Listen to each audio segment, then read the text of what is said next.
To hear Percy's big mistake from the season 8 episode of Thomas and Friends, originally from Thomas and Friends Track Stars. Here we go. Percy is a little green engine who can shunt and pull. He pulls both passengers and freight. At the docks and at the quarry.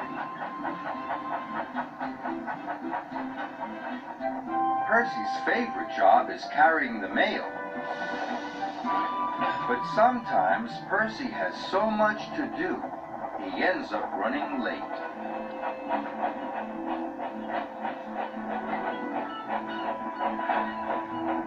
One evening, Percy arrived late at Brendam Docks. "You're late again, Percy," said the dock manager. "I will have to speak to Sir Topham Hatt." Percy was upset. Percy returned to Tidmouth Sheds. The other engines were already asleep. Then Percy heard voices on the other side of the sheds.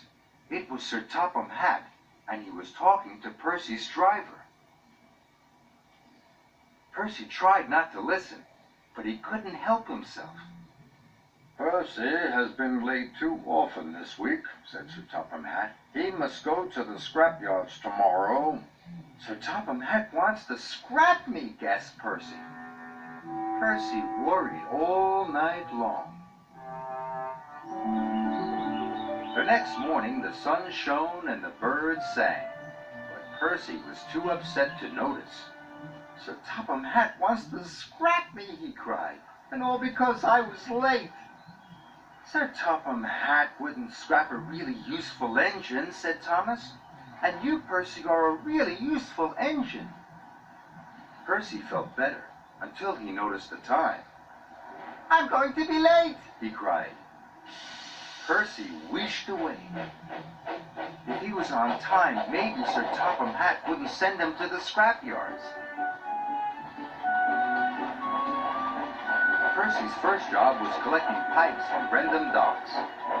But when he arrived, Cranky was still unloading. "Hurry up, slow coach," wheezed Percy. "I must be on time." "I'll take as long as I like," said Cranky, and he went slower than ever. The moment Cranky had finished, Percy took off. He hadn't waited for the pipes to be tied down.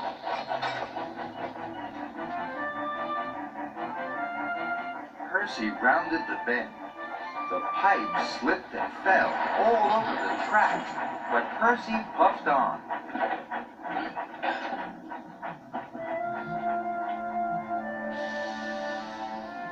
Percy thought he had delivered the pipes, so he chuffed away to his next job. Percy was to take some tar wagons to the workmen mending the roads. "Be careful," said his driver. "Tar is sticky stuff."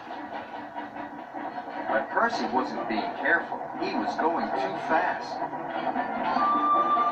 Percy charged down Gordon's Hill. He didn't see Gordon and the express until it was too late.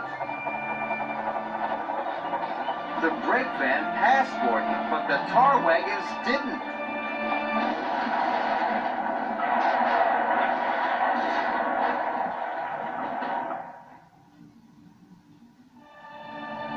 Luckily, no one was hurt, but Gordon was very cross. "Now look what you've done," He wheezed. "What will Sir Topham Hatt say?" Percy thought he knew. "Oh no," he cried. "I'm sure to be scrapped now." And so Percy decided to run away. Harvey was clearing away the tar wagons when Sir Topham Hatt arrived aboard Thomas. "Where is Percy?" he said. "He has caused confusion and delay." Gordon didn't know. He just left very quickly, sir." "He heard you at the shed, sir," said Thomas. "He thought you were sending him to be scrapped." I think I need a word with Percy, said Sir Topham Hatt. You must all help me find him. And so everyone looked for Percy. They searched high, and they searched low. They looked to and fro, but they couldn't see Percy anywhere. "What's to become of me?" Percy whispered. But there was no one around to hear. Percy looked very small and felt very lonely. Thomas and Sir Topham Hatt were looking for Percy on Thomas's branch line. Thomas suddenly had an idea. I think I know where Percy is, sir. And he puffed back to Tidmouth Sheds as fast as he could.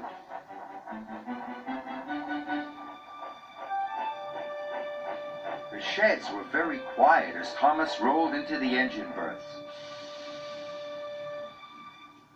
Percy, called Sir Topham Hatt, are you there? Please don't scrap me, sir, he said. I didn't mean to be late or cause trouble. Scrap you? Boomed Sir Topham Hatt. Why, the very thought of it. And Sir Topham Hatt told Percy what he had really said. I told your driver you had been working too hard, and that was why you were late. I had decided that after taking some scrap to the smelters, you were to carry the mail all week. Percy was as happy as he had ever been. Do you really mean it, sir? Puffed Percy proudly. The mail for a whole week. Thank you, sir. Percy couldn't stop himself tooting for joy. Thomas tooted too. It was good to have his friend back. So Percy carried the mail all week. He wasn't late, and he didn't make a mistake. Not one. And Percy decided never to listen to silly stories ever again, especially not ones made up by himself.